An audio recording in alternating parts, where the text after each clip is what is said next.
So Ernest Lawrence was one of the most kind of fascinating 20th century characters I knew nothing about. So when I got the role, I just went and read as many books as I could on him to kind of find out everything I could.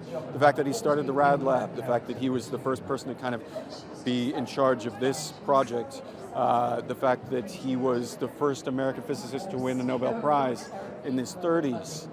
I mean, he was just a remarkable human being. In these books, these biographies, they said that he was sort of a mixture between Barnum and Bailey and like your typical physicist. Like, he was very good at communicating with people in a way that most physicists aren't. You know, they're sort of recalcitrant, dark, moody, kind of like Oppenheimer, but he was a much more ebullient character who was able to kind of bring people in. And I wanted to kind of give that vibe to him. And so I gained a bunch of weight.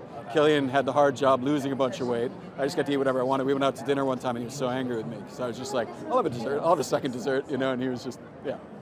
Poor guy, starving himself. It's a dream I think most actors have to work with Chris, and I've known him for a long time. I missed an opportunity to work with him early on in my career, and to be able to be called back up, essentially, like to work with him was a fantastic thing and like a dream come true. So I was just, before I even read the script, honestly, I was like, yes, I will do this, yes. So it was kind of a family atmosphere because we were in the middle of New Mexico, as you say, in this place. We were shooting on this place called Ghost Ranch, which is just outside of Abiquiu, which is where Georgia O'Keeffe has her museum and where she lived. So it's absolute middle of nowhere. And we were all staying in these little cabins right next to each other, all lined up. And so we'd go out to dinner every night and we'd talk about the day's work or just kind of BS.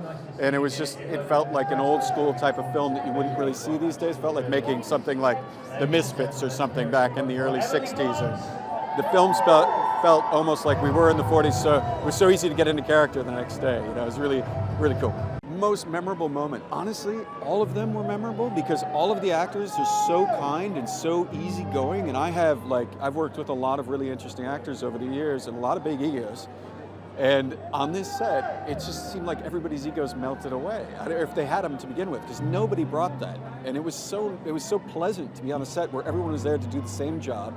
Everybody recognized that it took us all to get it done, and there's no grandstanding. It was incredible. Yeah, very, very cool. Very unlike Hollywood. Ladies and gentlemen, you're watching Hey You Guys! Hey, you guys! Hey, you guys! Hey, that's what they all say. Hey, you guys! Hey, you guys!